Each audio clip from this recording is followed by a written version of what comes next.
Sa Tokyo, ang pamilyang Suzuki na may problema sa trabaho ay nakatira sa isang suburban apartment complex. Ang asawang si Mitsu ay nakikipag-usap sa kanyang amang si Sasaki, na nagpadala sa pamilya ng isang kahon ng mga sariwang gulay at isda. Sana ay mas madalas nila siyang bisitahin. Nang subukang pausapin ni Mitsu ang kanyang anak na si Yu sa kanyang lolo, tumanggi ito at nagreklamo tungkol sa amoy ng isda. Pagkatapos ng tawag, sinubukan ni Mitsu na ihanda ang isda, ngunit nasumpungan niya itong nakakadiri. Ayaw din itong hawakan ng kanyang asawang si Yoshiyuki, kaya napunta ang isda sa freezer. Nang makakita sila ng insekto sa mga gulay, labis silang nataranta kaya hindi nila napansin na peking pilikmata pala ito ni Yu. Hindi pinansin ni Yoshiyuki ang lahat at patuloy na humihingi ng pagkain habang si Yu ay nakatingin lamang sa kanyang telepono, kaya si Mitsu na ang bahala sa pagtatapo ng insekto. Sa kanilang mga kwarto, ang magkakapatid ay nakatutok lang sa kanilang mga screen.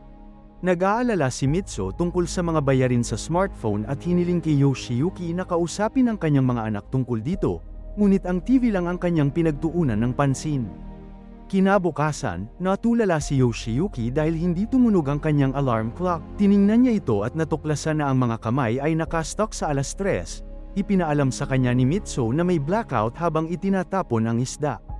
Di nagtagal ay nagising din si Yu at nataranta dahil wala ng baterya ang kanyang telepono. Gusto ni Mitsu na magluto ng almusal ngunit hindi niya magawa dahil hindi gumagana ang rice cooker at ang electromagnetic stove. Nagawa niyang buksan ang isang gas burner, ngunit tumanggi ang pamilya na maghintay at umalis nang hindi kumakain. Sa kasamaang palad, hindi rin gumagana ang elevator, kaya lahat ng residente ay kailangang bumaba sa ilang baitang ng hagdan. Sa istasyon, hindi rin gumagana ang mga tren at walang nakakaalam kung kailan ito magpapatuloy.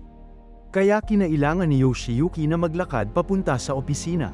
Samantala, si Kenji ay papunta sa klase gamit ang kanyang bisikleta at napansin niyang mabilis na naubusan ng baterya ang kanyang telepono. Sa katunayan, ang tanging gumagalaw sa mga kalye ay mga bisikleta dahil tumigil na rin ang paggana ng mga kotse. Sinubukan ng isang driver ng taxi na i-restart ang kanyang makina gamit ang kaunting tubig ngunit walang nangyari. Sa labas ng kanyang gusali, kinausap ni Mitsu ang mga kapitbahay at kinumpirma nilang walang kuryente. Nagpa siya ang mga babae na mamili ng mga kandila at gustong sumama ni Mitsu para lamang mapagtanto. Naiwan niya ang kanyang pataka sa apartment. Pagdating ni Yoshiyuki sa kanyang kumpanya, lahat ay nasa labas dahil ang mga pinto ay may mga electric lock na hindi magbubukas. Nagpa siya ang dalawang lalaki na basagin ng salamin para makapasok ang lahat. Kinailangan ng mga empleyado na umakyat sa hagdan papunta sa kanilang mga opisina, ngunit napagtanto nilang hindi sila maaaring magtrabaho dahil walang ilaw at walang mga computer. Sa paaralan, natuklasan ni Yu na lahat ng kanyang mga kaklase ay huli nang dumating at walang sino man ang may gumaganang telepono. May mga guro na hindi na nga pumapasok sa trabaho, kaya maraming klase ang ipinapadala sa study hall. Sa kolehiyo, ganito rin ang sitwasyon ni Kenji. Sa grocery store, natuklasan ni Mitsu na wala ng laman ang mga pre-made na food shelves. Maraming tao ang bumibili ng mga bagay tulad ng kandila at tubig, kaya ganoon din ang ginawa niya. Ipinahayag ng mga empleyado ng tindahan na hindi sila maaaring tumanggap ng credit card dahil sa blackout, kaya cash na lang ang maibabayad ng mga kliyente. Nagmadali ang lahat sa pinakamalapit na ATM. Ngunit hindi rin gumagana ang mga ito. Pagkatapos ng ilang oras na paghihintay at walang ginagawa, pinauwi na ng amo ni Yoshiyuki ang lahat ng maaga. Dahil ayaw nang maglakad muli, nagpa siya si Yoshiyuki na bumili ng bisikleta. Sa kasamaang palad, tumaas ng husto ang mga presyo dahil desperado na ang lahat para sa isa kaya walang ibang pagpipilian si Yoshiyuki kundi magbayad ng dagdag. Pagdating niya sa kanyang gusali, nakita niya ang isang matandang babae na nagpapahinga sa hagdan dahil masyadong mahirap para sa kanya ang pag-akyat. Sa napakaraming baitang kalaunan, habang kumakain ng hapunan ang pamilya sa liwanag ng kandila, iginiit ni Yoshiyuki na gumamit ng panulat at papel. Tuwing gagamit sila ng banyo, kailangan nilang i-flush ito sa pamamagitan ng pagtapon ng tubig mula sa bathtub. Walang tubig sa lababo sa kusina kaya hindi makapaghugas ng pinggan si Mitsu. Samantala, sinubukan ni Yu na magbasa ng magasin sa liwanag ng kandila at lumapit ng husto sa apoy kaya't nasunog ang kanyang buhok. Dahil walang ginagawa sa kanilang mga kwarto, lumabas ang magkapatid at inanyayahan ni Mitsu ang buong pamilya sa balkonahe. Dahil walang kahit isang ilaw sa lungsod, napakagandang tanawin ng mga bituin. Pagkalipas ng 2 araw, hindi pa rin bumabalik ang kuryente. Si Mitsu ay naglalaban ng mga damit gamit ang kamay gamit ang tubig mula sa bathtub. Sa paaralan, kakaunti lamang ang mga estudyanteng nakikita ni Yu, kaya nagpasya siyang umalis. Sa opisina, inanunsyo ng amo na magsasara ang kumpanya hanggang sa maibalik ang kuryente. Pagkatapos ay pinanood ni Yoshiyuki ang kanyang amo na umalis kasama ang kanyang pamilya patungo sa mga bundok, umaasang makakahanap ng tubig at pagkain doon. Nang lumingon siya, natuklasan niya ang isang lalaking nagtatangkang nakawin ang kanyang bisikleta at mabilis niya itong tinakot palayo. Samantala, sumakay si Kenji sa kanyang bisikleta, papunta sa susunod na bayan, para lamang matuklasan na ang kuryente ay nandito rin sa ibaba. Hinahanap niya ang babaeng gusto niya, ngunit nang makita niya itong lumabas, siya ay nataranta at nagtago. Ang kanyang bisikleta natumba at nasaktan ng paa habang pinapanood niya ang batang babae na umalis ng bayan kasama ang pamilya nito. Sa planta ng paggamot ng tubig, naghintay ng ilang oras si Mitsu at ang iba pang mga kapitbahay para punuin ang kanilang mga bote. Gayunpaman, ipinaalam sa kanila ng mga empleyado na isinara na nila ang gusali dahil hindi gumagana ang mga bomba. May tubig sa ilalim ng lupa ngunit dahil hindi ito ginagamot, maaaring mapanganib na inumin ito. Kaya tumanggi silang tipunin ito gamit ang kamay. Nagprotesta ang karamihan sa kawalan ng tulong. Sa bangko, narinig ni Yoshiyuki ang paliwanag ng mga bankero na hindi gumagana ang mga ATM at debit card. Kaya ang tanging paraan para makakuha ng pera ay sa pamamagitan ng pagpapakita ng ID sa passbook ng bangko. Ang bawat tao ay pinapayagan lamang na mag-withdraw ng katumbas ng $600. Nataranta ang mga tao at nagsimulang magtulakan habang sinusubukan nilang maunang makapasok. Dahil dito, nabitawan ni Yoshiyuki ang lahat ng kanyang mga papeles at nang sinubukan niyang kunin ito, nauwi sila sa pagsasaktan siya. Kailangan niyang tumakas para gamutin ang kanyang dumudugong ilong. Sa ika-7 araw ng blackout, walang tao sa mga grocery store at sarado ang mga paaralan. May mga taong naglakbay papunta sa mga kalapit na bayan para maghanap ng pagkain at tubig ngunit nasumpungan lamang ang parehong sitwasyon. Parami ng parami ang mga mamamayan na umaalis sa Tokyo kada oras. Umaasang makahanap ng solusyon sa kanayunan, matapos ang isang walang kabuluhang pagpupulong kasama ang kanilang mga kapitbahay, tiningnan ni Yoshiyuki at Mitsu ang isang matandang babae sa kanilang gusali na matagal na nilang hindi nakikita. Lumabas na patay na ito at dumating ang kanyang pamilya para kunin ang bangkay. Matapos ang pagkabiglang ito, nagpa siya ang mag-asawa na oras na para umalis din sa lungsod, kaya ipinaalam nila sa mga bata na maglalakbay sila para manatili sa kanilang lolo. Nang magprotesta si Yu dahil nakakabagot sa kanya ang maliliit na nayon, itinuro ni Mitsu na mahilig siyang maglaro sa dalampasigan ng nayon noong bata pa siya, ngunit hindi na ito naaalala ni Yu. Kung saan nagsimulang mag-impake ang pamilya at itinapon ng isang bigong si Kenji ang larawan ng batang babae na gusto niya. Naglagay ang lahat ng pera na kanilang mahahanap sa mesa at isiniwalat ni Mitsu na mayroon siyang disenteng halaga ng perang iniipon niya para sa mga emergency. Habang palabas sila, narinig ng pamilya ang tahol ng isang inabandonang aso, ngunit hindi nila ito pinansin. May mga bisikleta ang magkapatid, ngunit kailangang magbahagi si Mitsu kay Yoshiyuki. Nagsimula silang maglakad papunta sa paliparan at napansin ang maraming residente na umaalis ng naglalakad. Marami ring mga taong nagtitinda ng pagkain at tubig, ngunit tumatangging bayaran ni Yoshiyuki ang kanilang mga nakakabaliw na presyo. Sa kasamaang palad, habang papalayo sila, mas tumataas ang mga presyo. Kalaunan ay huminto sila sa isang tindahan at nagawa ni Mitsu na makipag-ayos sa tindero para makakuha ng magandang presyo para sa isang malaking order.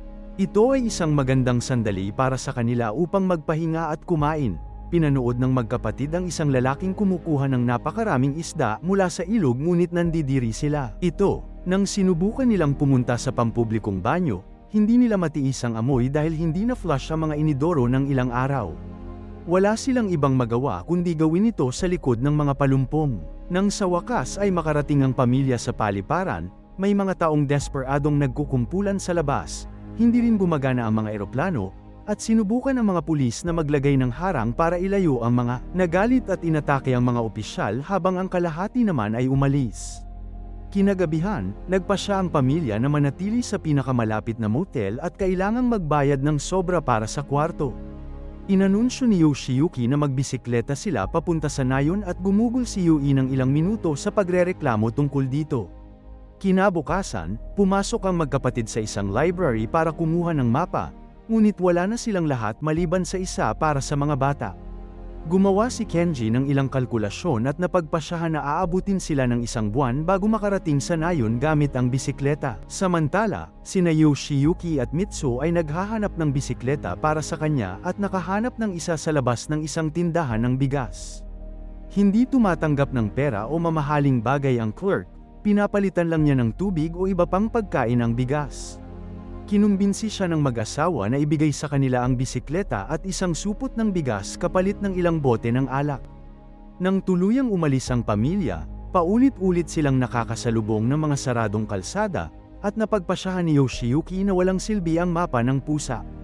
Pagkatapos ay nagpasya silang dumaan sa expressway dahil walang nanghihingi ng pera sa mga booth. Sa highway, natuklasan nila ang daan-daang tao na umaalis sa lungsod. Maya-maya, huminto sila upang magpahinga sa isang mall, ngunit nakakandado ang mga pinto kaya kinailangan nilang mag-camping sa labas.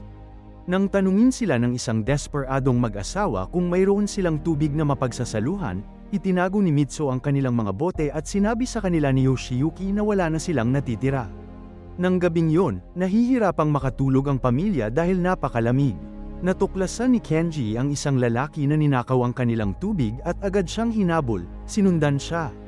Papasok sa isang tunnel, nang aatake na sana siya, napansin niya na may sanggol ang magnanakaw, kaya hinayaan niya itong uminom ng tubig. Kinabukasan, naghanda ang pamilya para tawirin ang tunnel na yun at nakakita ng isang grupo ng mga bulag na babae sa pasukan. Nag-alok sila ng gabay sa mga tao kung sila ay babayaran ng tama. Nang ang tunnel ay maging isang simpleng tuwid na daan, hindi sila pinansin ng pamilya at nagpatuloy.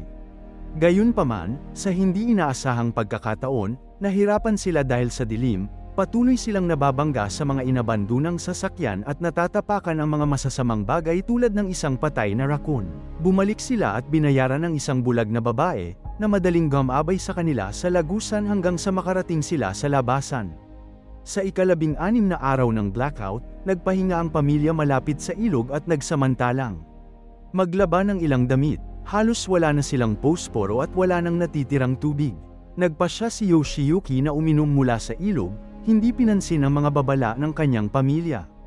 Kinahapunan, isang malakas na ulan ang bumalat sa lugar, kaya napilitan ang pamilya na sumilong sa ilalim ng tulay. Habang pinapanood nila ang kanilang mga bisikleta at gamit na tinangay ng hangin, biglang tumakbo si Yoshiyuki papunta sa gitna ng bukid. Lumalabas na nagtatae siya dahil sa tubig sa ilog na ininom niya. Nang tuluyan ng matapos ang bagyo, sinimula ng pamilya ang pagpulot ng kanilang mga gamit na nagkalat. Sa lahat ng dako, basag ang mga baso ni Mitsu, marumi ang bigas sa lupa, at sira ang isang gulong ng bisikleta. Masama pa rin ang pakiramdam ni Yoshiyuki, kaya nagmadali ang pamilya sa pinakamalapit na bayan. Habang nagpapahinga ang mga magulang, pumasok ang magkapatid sa isang supermarket. Sa kasamaang palad, wala nang natitirang pagkain, posporo, o gulong. Ang tanging mga kinuha nila ay flare, pagkain ng pusa, at battery liquid, na purified water. At sa makatuwid ay nakakain. Pagbalik nila sa kampo, sinubukan ni Yoshiyuki ang pagkain ng pusa at idinura ito dahil nakakadiri ito. Walang ibang nagawa si Kenji kundi gamitin ang kanyang silicone phone case para ayusin ang gulong ng kanyang bisikleta.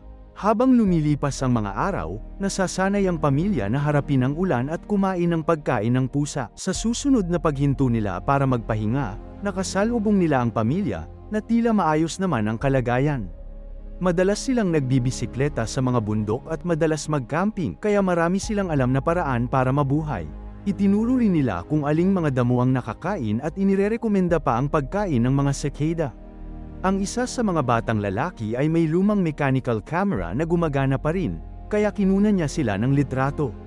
Binigyan siya ni Yu ng address para makapagpadala siya ng kopya mamaya.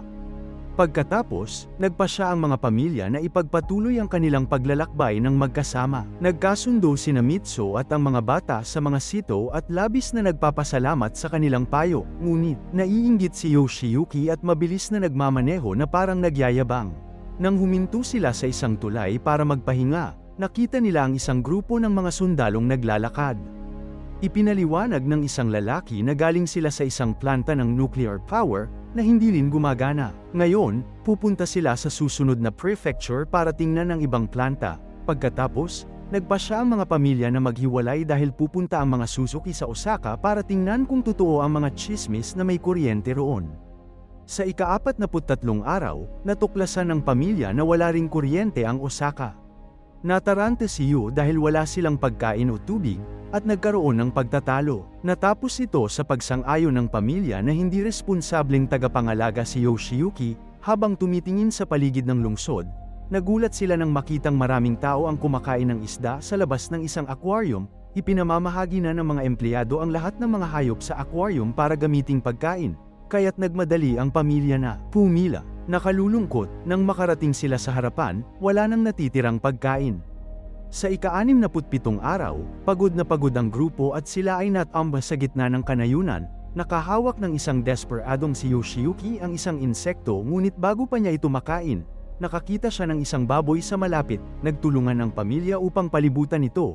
At pagkatapos ng maraming pakikibaka, nagawa ni Yoshiyuki na mapatay ang baboy habang sila ay gumugulong pababa ng burol. Narito, ayaw niya o ni Mitsu na hiwain ito. Kaya si Kenji ang namamahala sa kutsilyo. Bago pa siya makagalaw, hinarang siya ng magsasakang si Tanaka, na walang pag-aalinlangang hiniwa ang leeg ng baboy. Pagkatapos, kinaladkad ng pamilya ang patay na baboy papunta sa bahay ni Tanaka, kung saan sila makakainom ng tubig. Mula sa isang balon, ipinaliwanag ni Tanaka na tumigil sa paggana ang kanyang bakod na dekuryente, kaya't lahat ng kanyang mga baboy ay tumakas. Kung tutulungan siya ng pamilya na hulihin silang lahat muli, ibabahagi niya ang kanyang pagkain. Pumayag ang grupo at binigyan sila ni Tanaka ng napakasarap na almusal na may kasamang pinausukang baboy. Napakasarap nito na ikinaiyak ni Yu. Matapos dumaan ang isang kapitbahay para maghain ng ilang gulay, pinilit ni Tanaka ang pamilya na tulungan siyang katayin ang baboy. Medyo naiinis sila ngunit pinipilit nila itong gawin para mabuhay. Kadalasan ay matagal itong inaabot ni Tanaka, ngunit ngayon ay mas mabilis na ang proseso salamat sa lahat ng tulong na ito. Ang karne ay hinihiwa-hiwa at inasnan para sa konserbasyon. Nang oras na para maligo, kailangan nilang punuin ang batya ng mga balde mula sa balon at magpainit ng kahoy para painitin ang tubig. Nang gabing yun, pinahiram sila ni Tanaka ng pajama na binili niya para sa pagbisita ng pamilya ng kanyang anak. Ang mga kamag-anak na yun ay nakatira na ngayon sa USA at wala siyang paraan para makontak sila. Napagtanto ni Yoshiyuki at Mitsu kung gaano sila kaswerte na kasama pa rin nila ang kanilang mga anak at nakatulog ng magkahawak kamay. Sa mga sumunod na araw, ginugugol ng pamilya ang lahat ng kanilang oras sa mga gawaing bahay at marami silang natututunan tungkol sa buhay sa bukid. Hinabol nila ang lahat ng mga baboy at talagang nasisiyahan silang ibalik ang mga ito sa bukid. Natuto si Yu kung paano maghasik mula kay Mitsu, na namamahala sa paglalaba. Si Yoshiyuki ay nagsisibak ng kahoy at si Kenji ay may mas mahusay na mga kagamitan para ayusin ang kanyang bisikleta. Hiniling ni Tanaka sa pamilya na tumira kasama niya, dahil matulungin sila at ayaw niyang mag-isa. Gayunpaman, mas gusto ng mga Suzuki na makasama ang kanilang lolo. Bilang pasasalamat, binigyan sila ni Tanaka ng sapat na pinausukang baboy para sa natitirang bahagi ng kanilang paglalakbay. Pagkalipas ng ilang araw, nakarating ang pamilya sa ilog at labis na nalungkot ng matuklasan na walang tulay. Nakakita si Yoshiyuki ng mineral, ilang lubid, at kahoy sa tabi ng pampang, kaya nagtulungan sila upang gumawa ng bolsa. Una, dinala ng mga lalaki ang mga babae at ang kanilang mga gamit sa kabilang panig. Pagkatapos ay bumalik sila upang kunin ang kanilang mga bisikleta. Biglang umulan, kaya kailangan nilang magmadali. Umindak sina Yoshiyuki at Kenji ng mabilis hanggat maaari, ngunit sa kasamaang palad, nabasag ang bolsa dahil sa bigat ng mga bisikleta. Sumuko si Kenji at mabilis na lumangoy upang makipag-ugnayan muli sa iba, ngunit ang matigas ang ulong si Yoshiyuki ay patuloy na nakakapit sa kahoy at kalaunan ay itinulak siya ng mga bisikleta sa ilalim ng tubig. Sigaw at kawalan ng pag-asa ng kanyang pamilya habang nakikita nilang hinihila siya palayo ng agos. Pagkatapos tumigil ang ulan, hinanap ni Kenji ang kanyang ama ngunit ang ama lamang ang natagpuan niya para magbayad. Agad na nalungkot ang lahat. Sa ika-74 na araw, Sinusundan ng grupo ang riles ng tren.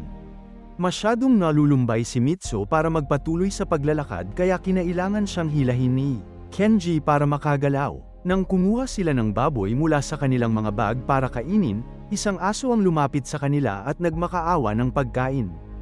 Gusto ni Yu na pakainin ng kawawang bata, ngunit pinagalitan siya ni Kenji. Ninakaw pa rin ng aso ang baboy mula sa kamay ni Yu at tumakbo palayo.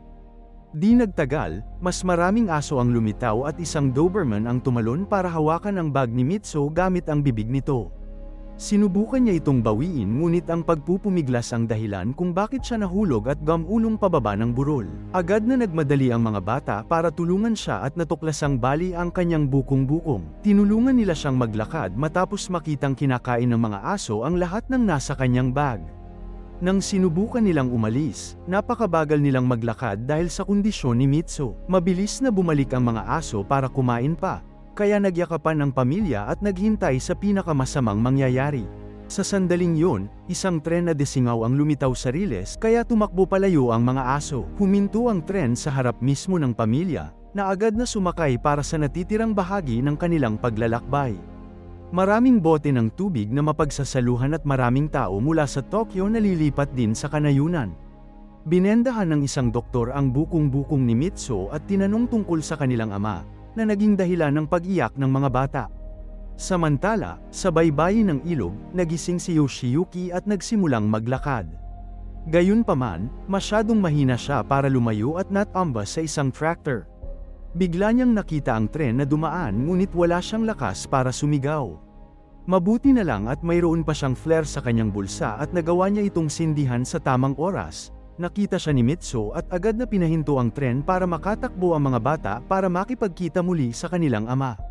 Kalaunan sa tren, ibinigay ni Mitsu kay Yoshiyuki ang kanyang babayaran, ngunit itinapon niya ito. Kapag dumaan ang tren sa isang tunnel, ang usok ng makina ay pumapasok sa mga kotse sa pamamagitan ng mga bintana at nag-iiwan sa lahat ng umuubo. Nagpapaitim din ito sa kanilang mga mukha, na nagiging dahilan upang sila ay tumawa. Sa ika-108 araw, sa wakas ay nakarating ang pamilya sa nayon at nakilala si Sasaki, na hindi makapaniwala na sa wakas ay dinadalaw na siya. Pagkalipas ng 2 taon at 126 na araw, masaya ang mga Suzuki sa kanilang bagong buhay sa bukid. Nangingisda sila, at nasisiyahan sa mga gulay na kanilang itinanim. Isang umaga, nagising si Yoshiyuki dahil sa isang kakaibang tunog. Lumabas siya ng bahay upang sundan ito at natuklasan ang isang alarm clock na tumutunog sa isang imbakan.